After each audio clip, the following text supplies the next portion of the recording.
All right, guys, it's Valentine's Day, and this is going to be 4 units for you guys. I don't know if we're going to be covering all 4 in this video or not. We'll let you know depending on how long the video gets to. But we're going to be going over Sweet Luca, Sweet Nicole, Sakura and Ayaka, and Seighard and Ignacio. 2 of those are duo units, the new units there, Seighard and Ignacio, as well as Sakura and Ayaka. Then Sweet Luca and Sweet Nicole are 2 separate units that we'll be going over. This is hot off the presses. We did some nice stuff here. As you can see, there's some missing sprites for Seighard, Ignacio, Sakura, and Ayaka, guys. But let's get in here. Once again, thank you guys for the support, all the likes in the comments. If you guys could hit 18 bajillion likes today on this video, that'd be most appreciated. 18 bajillion. That's we're going place. We're going to the next galaxy. But thank you guys once again for the support. It always helps out. Even that tiny little like button and that little comment about how you are feeling out these characters and whether or not you're going to go for them at the end of the day. And then once again, thank you so much to everyone who goes even a step further to support this channel, either via the 99-cent bundle on Patreon per month there. That helps out a bunch. It's crazy. It's crazy. Just 99 cents a day keeps the doctor away here. This channel allows me to do a bunch of stuff there, as well as our new channel members who can get the content that we do make a little bit earlier when it is recorded on most days. Let's talk about Seighard and Ignacio. I think we're gonna be able to get all of them in here all in one video. I'm actually kind of happy about that. So let's go in here. TMR, the Flurry of Petals. It's going to be 40% attack, 20% defense, 20% HP, and 50% high tide. So very interesting sort of things, tankiness on an offensive TMR here. So you can go ahead and not only put it on this character, because that's kind of what they want to be, and we'll go into that, how I actually think they're going to play out. And what they're going to be good for here, but you can just send other characters, right? Make your, your damage dealers a little bit tankier, get that high tide. It's pretty all right for a TMR. There's a lot of stuff going on, but I'm not going to lose my mind over this one. I think, something like Sweet Lucas is way better for general use. Now, the super TMR here is the Massive Bouquet, 171 attack, 20% defense, Earth Elemental, and it comes with the fact that not only is it a two-handed axe, so it's got the 1.5 average variance, which means you're doing 50% bonus damage compared to using a one-handed weapon. It also comes with death null on it, so that's going to be an interesting thing. You're null to death. We are getting the wall, the demon wall trial right this week, and that's kind of what these 2 units are targeting. Both their super TMRs have death immunity on them. This is something that you're not really going to need. If you're thinking, oh man, we're getting all this death immunity equipment, do I need more than the 2 that are in the game? You don't need more than 2. It's something that's nice to have, but it's nothing that you're going to ever have to have. You're never going to have a full team that's immune to death. It's never going to happen. The game can't be balanced around that fact. So that's a thing right there. Pretty good, pretty fantastic. If you get access to this, go ahead, go for it. He does have other options for weapons. He does equip a lot of weapons, namely, especially if, something like the Ion Fist here. He's got the other axes that are two-handed, especially the one that, guess what? If you're fighting Demon Wall, the last trial was a two-handed axe that has 75% Stone Killer on it. So that's something else you can think about. But he's got a large variety of weapons here. No bows, but a lot of the other good stuff in the game here. Now let's go over his kit real quick. He's supposed to be like a tank DPS hybrid, and I think they failed on that point here, but I still think he can be used as a big damage dealer. So let's go over this. He does have stuff like Tough Love, which a little bit of damage and a Dispel. He's got Debilitating Charm, a little bit of damage, has a chance to charm.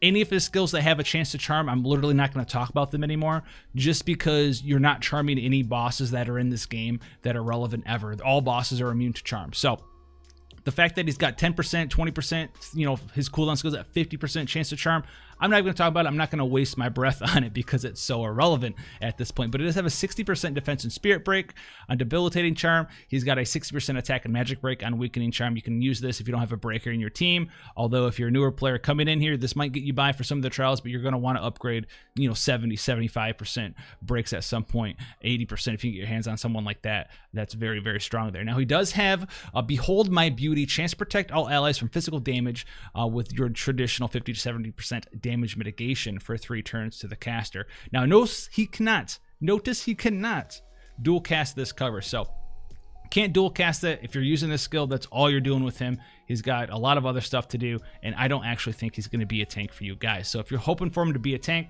I don't think that's really going to be a thing. You can do it, but I don't think that's the best way that he's going to be used here. Now, he's got overprotection. He's got a buff for fire and earth resist of 80% for 5 turns to one ally and fills that ally's limit burst gauge by 6. You can multicast this skill, so he does have some nice LB gauge support, and you can use them in that way if you want them to be your tank. You go in there and all you do is you behold my beauty, right? You get in there, you physical tank, and then you have some supportive stuff to offer to your team. Let's see if that stuff's actually good enough. We have Burning Desire here, physical damage, fire damage with a 4.0 multiplier with ignore 50% defense, which also is a 100% fire imperil for 3 turns to one enemy. He's got the same thing called Charmed, I'm sure. This is Seighard, the version here, which is earth damage with earth imperil. All right, then we have Affectionate Encouragement, 200% attack buff to the caster for 3 turns, 120% attack and magic buff for 3 turns to all allies, and 150% high tide for 3 turns to all allies. So a big attack buff for him, and a little bit smaller buff for your teammate here. We have Affectionate Protection, 200% defense buff for him for 3 turns, and then 120% defense and spirit buff for 3 turns to all allies, and fills limit burst gauge by 3 to all allies. This skill is also dual castable. The only skill that he hasn't been able to dual cast so far is his AoE physical cover. Now we have Love Hurts, which is a chain finish AoE, 10 times multiplier. Then we have Striking Good Looks, 5 turn cooldown, available on turn 1. 300% attack and defense buff for 3 turns to the caster. 150% attack and defense buff for 5 turns to the caster. So he's going to have 3 turns of this big 300% buff, and then once that wears off, you're going to have 2 turns of the 150%, and then all your buffs are gone. Outside of that, it's also going to do a 10 times chain mod finisher to all enemies, and it's going to enable Fiery Passion in just a crush for 3 turns to the caster as well. Now, some skills that he cannot dual cast is Spotlight on Me, Gigantic Hug, and All Roses Have Thorns. So Spotlight on Me is a 20 turn cooldown available on turn 1. This is the ability for him to put AoE physical cover on anyone in your party, anyone that you want. So you put it on somebody else if you're bringing him as not a tank, and you're using someone else who needs to, maybe like Warrior of Light or something, who needs to use some of their utility. He needs to heal, he needs to raise or whatever, and he also needs to put cover up on the same turn.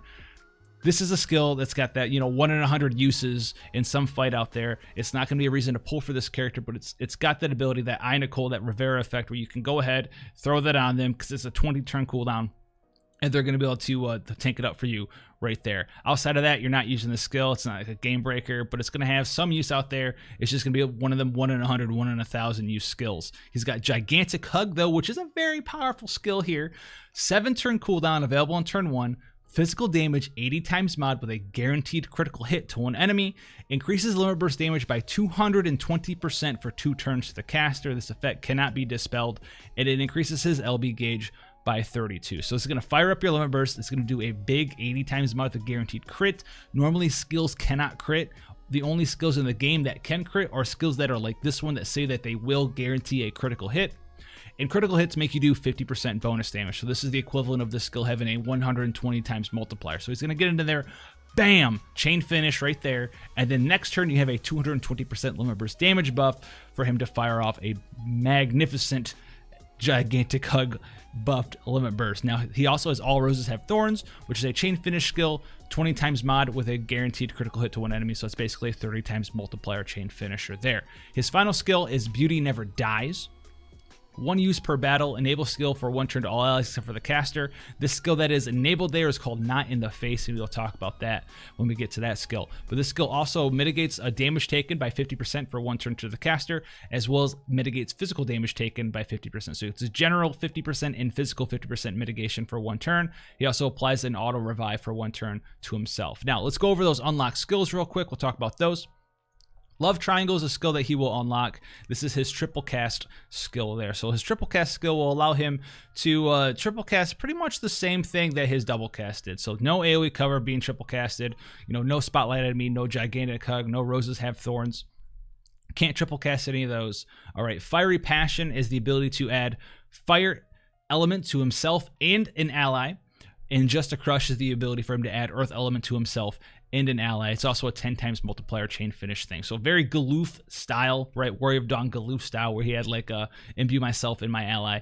This actually kind of helps him out though too, because he actually kind of wants to be imbued because he wants to do damage as a character. So that's something that you might be using with him as a damage dealer. And then Not in the Face is a very unique thing where it basically hides a character. So this is the skill, right? Everyone in your party except for him gets this skill called Not in the Face, which allows themselves to remove themselves from the battle for 1 turn. It's a very unique skill. It's a very powerful skill. And I do have something to say about this skill. So very interesting, right? Being able to dodge mechanics, right? Dodge like an AoE MP drain. We saw it with Telsophanus. So if you had something like this on your whole party, you go to beat Telsophanus, right? Phase 1. As you go to beat that, right? You just use Beauty Never Dies, right? Have everyone but one person hide. Finish that boss off at 1% HP. Boss goes to drain your MP. Everyone's hiding except for this character, Ignacio, and the other character who finished the boss off. Or maybe Ignacio also does hide because he could triple cast this skill. And your whole other party hides. Ignacio gets his MP drained. Your whole party comes back, full MP, ready to go. Now, that is very cool. It's a very unique thing. There is already a precedent set in this game, though, that they can pretty much make an effect like this null and void and not matter. Speaking of Telsophanus, the very last fight, right, the third boss in Telsophanus the Head, has a passive where if you hide, if you jump, if you remove yourself from the fight, he will actually just, before he takes his turn, drag you back into the fight. So it's a very powerful skill, but you're not always going to be able to use it to try to cheese as many different things as you want. So keep that in mind. It's very rare that they, turn off the ability for you to dodge stuff in this way. We will be seeing more trials like that, guaranteed. Stuff like Shinryu is going to pull you out of the sky, pull you out of hiding.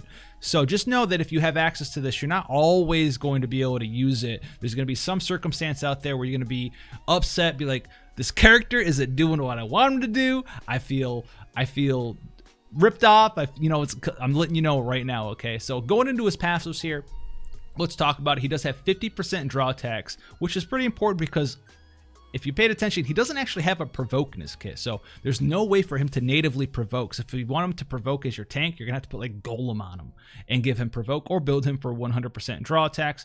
And he does have 50% draw attacks here, so you can go ahead and throw 50% more draw attacks on if you want him to tank, and that's what you're gonna be doing with Ignacio. He also has attack, defense, and spirit 30%, so a little bit of defense, tanky stats, and that attack. He does have 100% true double hand here. He also, at the same time, gets 15% spirit with a light shield and 15% defense with a heavy shield, as well as 20% unconditional HP. So you can't have all of these passives on at the same time. You're either true double-handing something or you're using a shield. You can't do both those things. You can't use a light and a heavy shield at the same time either. So you're probably going to be building him up for a defensive tank, for physical attacks if you use him as a tank. So you're either going to be using like a two-handed weapon and doing damage with him while trying to tank, or you're going to be equipping him with that heavy shield. He does get 2 limit burst gauge crystals per turn. He is immune to confusion and petrify. He is 30% resistant to fire and earth damage. He does get 50% limit burst damage buff from this skill. He does actually get more than that. He gets 250% total limit burst damage. We'll go over that. He gets 50% attack with an axe. He gets 50% fire resist with an axe, 50% earth resist if he's wearing heavy armor. He's immune to blind and sleep. There's the other 50% limit burst damage buff. As a passive, 5% MP recovery per turn. His super TMR / Trustmaster activated trust ability, very powerful here. 40% attack, 30% defense, 30% HP, 100% true double hand, and then that shield and light shield, heavy shield passive, 15% spirit with a light shield, 15% defense with a heavy shield. That's there. This also gives him love triangle, so you have to have this activated so you use his triple cast. So you're going to be using either his materia or you're going to be using his big giant axe. His big giant axe. You have to for that triple cast. It's going to be permanent triple cast. Gets a 20% attack passive, and then his final passive is It Takes 2 to Tango. 40% MP, 40% attack when equipped with an axe, 40% HP and defense when equipped with heavy armor, and then a 100% chance to ignore fatal damage when HP is above 1%, max 1 time, and then 150% limit burst damage there. So that is going to take him to 250% passive limit burst damage. Now he also has some magic, which is irrelevant, but Charming Duo here. This is his limit burst, costs 32 limit burst crystals.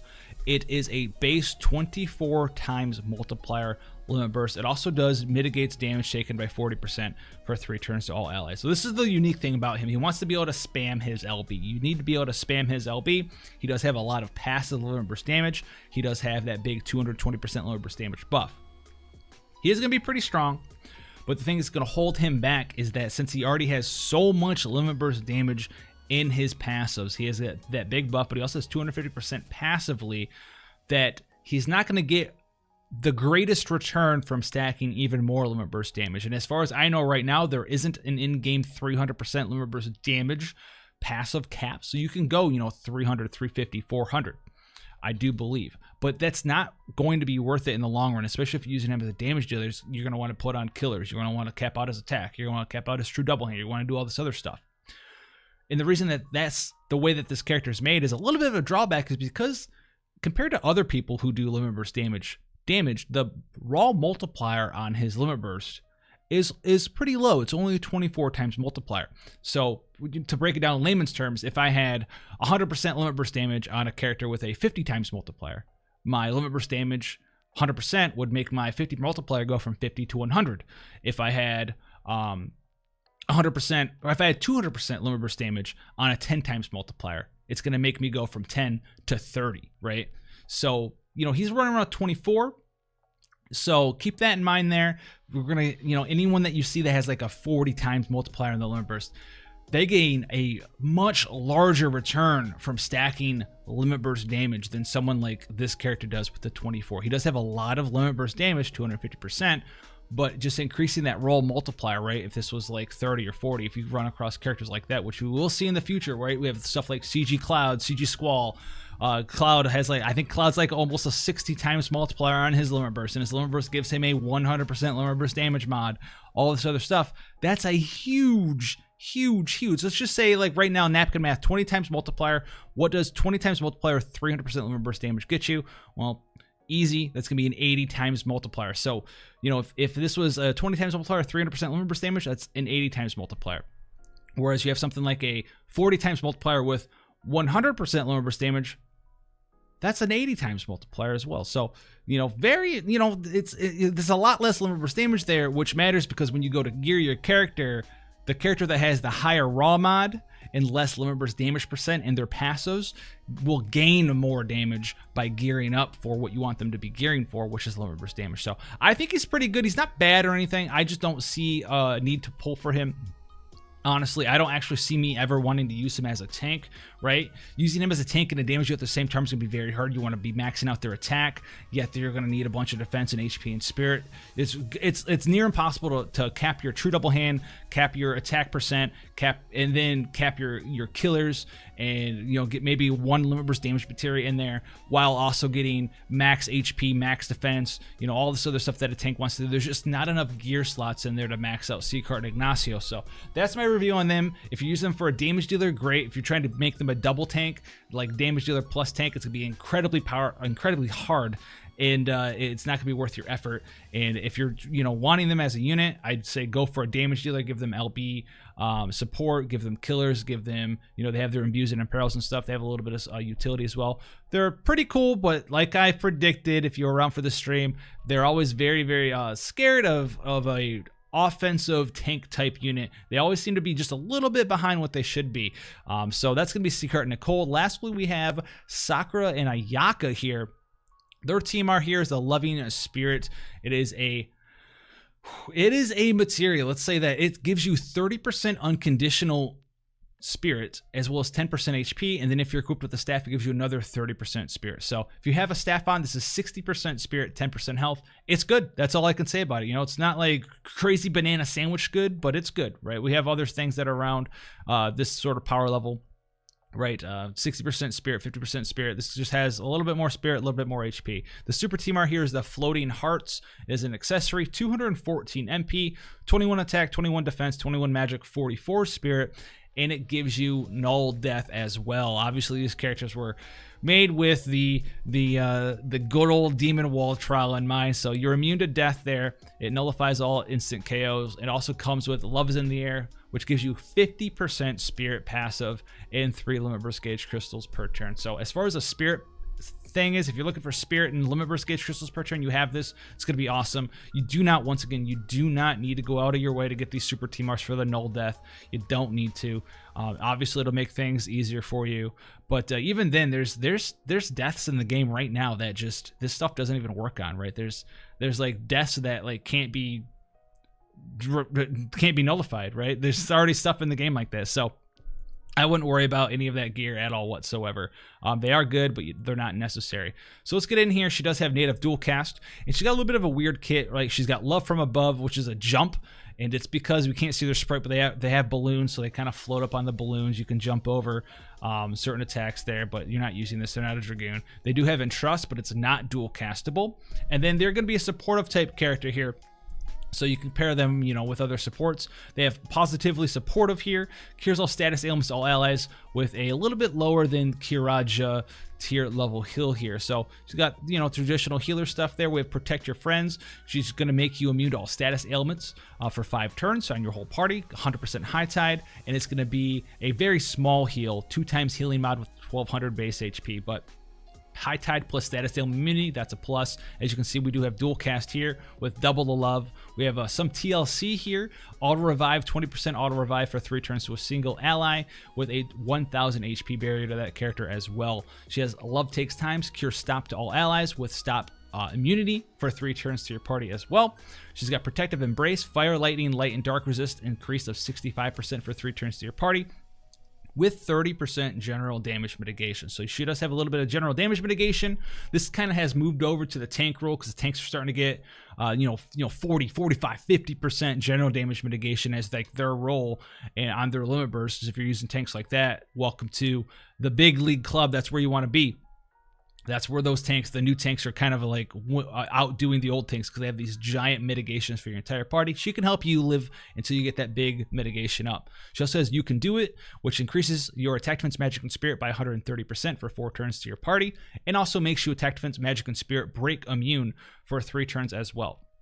Now, she does have some bolting strike chaining frame skills here. She has lightning and light as her elements here. So her lightning skill, Magnetizing Wink, is an 80% lightning and peril for 3 turns to an enemy, and a 10 times lightning magic damage multiplier that's based off of your spirit. So she does magic damage based off of your spirit. The multiplier here is it's really low. She does get some multiplier increases that we can talk about later. It also increases her limit burst gauge by 4. So just like Sweet Luca, right, she's got some supportive chaining options that have some elemental affinities with them, and it also helps them get their limit burst off.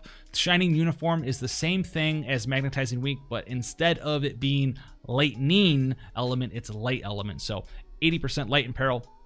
Same mod, 10 times, increase limit burst gauge by 4, and they're both bolting strike. We have Kiss It All Better here, which is a pretty small healing multiplier with a 30 MP heal in 4 limit burst gauge crystals per turn. So it's not really going to heal your HP that much. Get a little bit of MP and LB gauge right there. Now we have Pep Rally here, which is a really interesting skill. We've seen this on something like Dr. Aiden. It revives all KO'd allies to 100% HP, and then at the start of your next turn, if anyone's dead at the start of your next turn, they will all be revived from death to 10% HP. So this is like another layer that you can put on. If you're having problems dying, she can help you out there. Although I will say, right, because this is kind of like a re-raise, it's like a delayed raise. So it's almost like a air quote re-raise. So you can, maybe revive your whole party, put re-raise on your party, and then if someone dies and they re-raise and then they die again before it's your turn, at the start of your turn, you're going to raise them again for free before you can take any actions. They'll be able to do that. Now, if you're finding yourself constantly needing a skill like this, though, you're probably doing the trial run because there's no trial that's ever going to need you to do this. Now, it can help out a ton, but don't look at this like a power creep thing. It's like a quality of life thing. You might be able to, to a strong arm your way through some trials with this. Maybe if you don't have enough gear yet or the right team composition or something, you might be able to make this a crutch of yours to get through some stuff. But there's going to be an easier way than just, I'm dying 3 times on my characters every turn. I'm using Pep Rally and her AoE re-raise, which you can do multiple times to get through trials. So keep that in mind, very powerful, but also probably, at the end of the day, pretty unnecessary. We have Triple the Love here, which allows you to triple cast Electrifying Touch, Magnetizing Wink, Shining Uniform, and Victory. So remember, the Magnetizing Wink and Shining Uniform, those are her Bolting Strike skills. And Bolting Strike is, pretty prominent, pretty popular family here in Global, and with like talking about Dark Visions, You can't use duplicate characters in Dark Visions. I'm really working on that video because I want to get all of it. It's going to be a survival guide for Dark Visions, so you guys know what you're going up against in general, what the mechanics of the general Dark Visions sort of a fight system is, what you're doing in there, and what you guys are going to get. You guys are going to want it. I'm looking forward to that content. It's going to be fun. It's going to be a lot of fun. But this is another option. You can pair her with someone else that's triple casting Bolting Strike, and she can chain with them while being your support, and then maybe you can bring a big chain finisher. We'll be talking about a lot of cool stuff for Dark Visions. I can't wait for it to come out. But she also gets Victory as a triple castable skill here. So let's go down here. Free Hugs for All, 6-turn cooldown available in turn 1. Auto revives all KO'd allies, 100% HP, restores everyone to full life, and gives a 4,000 HP barrier. So very powerful cooldown skill there. Kawaii Smile, they talked about this one on their official video, restores 10,000 HP and 100 MP to all allies except for the caster, 150% attack defense magic and spirit buff for 3 turns to all allies, mitigates 30% damage mitigation for 3 turns to all allies, increases limit burst damage of 30% for 4 turns to all allies. So this effect cannot be dispelled. So a little bit of limit burst damage buff there. Remember, buffs like this don't stack with other limit burst damage buffs, so you can't like combo this with Ignacio's 220% buff. You're not going to get a 250, you're going to have a 220 still, because only the higher buffs matter. But she's going to be a very Myra-esque character in this way. Now, she does have Electrifying Touch in Victory. These are very similar to her non-cooldown versions, but they're 2-turn cooldowns available on turn 1, both of them. They're both Bolting Strikes still, and they come and they work like this. So it's a 74% Spirit Break for 1 turn to 1 enemy, 100% Imperil for Lightning here, 200% Spirit Buff for 2 turns to the caster, and then it's going to be a very backloaded skill. The first 8 hits are going to be a 5 times Spirit Multiplier. That final hit is going to be a 30 times Spirit Multiplier. That's Electrifying Touch. Victory is the same thing, 2-turn cooldown, still Bolting Strike, still has the 74% Spirit Break, still has a 200% Spirit Buff for herself, still is the 5 times multiplier first 8 hits, 30 times multiplier on that final hit, but instead of lightning, it's light elemental damage there. So she's got lightning and light, she's got imperils for them both, she's got elemental magic damage for them both there. Pretty cool stuff. You're gonna be able to use these every other turn, so very cool stuff there. You're gonna be able to use, like, if you're using her for triple cast damage, 1 turn, when you're triple casting with these cooldown skills, you use one of the cooldown skills, the other cooldown skill, and then like the non-cooldown skill version. You go to triple cast that, and the next turn, you just triple cast her normal damage dealing skills, and you come back to this one if you're using her to chain with a partner. Now, her Magnus ability, 3 uses per battle, heals 2,000 HP with an 8 times healing mod, split over 3 turns to all allies except for the caster, with a 100% auto revive for 2 turns to all allies. 3 uses per battle. You can combine this with her AoE raise, like we were talking about before, the AoE raise that then puts a delayed raise on the next turn. So this is like 3 turns in a row where you can just, this is pretty much a zombie. You can just do the zombie strategy from, I don't know what other MMOs use it. FF11 used to use it, where you just throw bodies at it. You just throw bodies at the fight until it's over. And if you haven't seen the bug that's in the game right now, hopefully they're going to fix it with this patch. There's a bug in the game where if you can dual cast / triple cast a Magnus ability, which she can do, you can use them forever even after you're out of charges, as long as you go to use it every single turn. So I did a video on that. If you're looking for that, you want to know, I'll put it in the link in the description. I guess you guys asked for it enough. But yeah, you can do this with her. You could literally, because of that bug, use Healing Blossoms with what is it called? What is it called? Protect Your Friends? No, it's called where's it at? Oh, Pep Rally. You can Pep Rally into Healing Blossoms every turn for the entirety of the fight in zombie mode, that thing. So keep that in mind. Pretty interesting sort of thing that you can do there. We also have her passives here. Spirit, 30% defense and HP, 20% and 5% MP recovery per turn. Silence, paralysis, confusion, and petrify. Immunity. She has dual wield, which is very nice. So you'll be able to dual wield a bunch of different stuff. Remember her weapon types. She's got daggers, staves, all the traditional stuff. She's got whips and maces and stuff like that. So you make her pretty tanky. She's a pretty cool unit. She's immune to silence, paralysis, confusion, and petrify. We already said that. She's also immune to stop, though, on top of that. She's got 75% camouflage. She has auto cast toe touch at the start of a battle or being revived. Chance to counter physical attacks with love tap from physical and magical damage once per turn.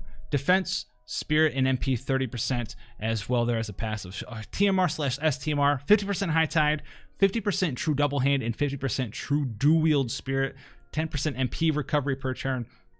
And then on top of that, she has 20% HP, 60% spirit, 30% defense, magic, and MP, 30% lightning and light resistance, 10 times multiplier to Holy and Thundaja, and then she gets a 5 times total multiplier to her different chaining skills. This includes Victory, this includes Shining Uniform, Magnetizing Wink, and Electrifying Touch. Remember, her cooldown skills are 2 parts as well, so this is actually going to get a total of not 5, but a 10 times multiplier, making this go all up to a 45 times multiplier. Pretty interesting, pretty cool. Not broken, though, inherently.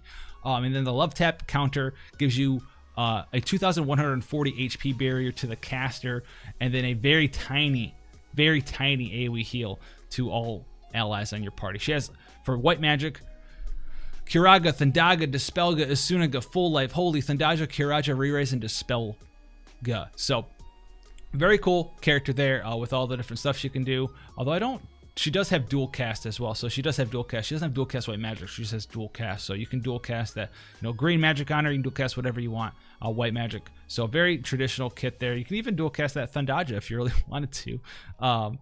But her limit burst here is LOVE, Love, which is 42 costed limit burst crystal wise, which gives you a 120% lightning and light imperil for 3 turns to all enemies, 100% revive on your whole party, 100% HP heal, 30% MP heal, cures attack, defense, magic, spirit, break, and stop, as well as cures all status ailments on all allies. So she's a very powerful, very potent healer. If you don't already have, someone like Myra, she's very similar to Myra. If you've been using, watching people use Myra in that sort of fashion and function.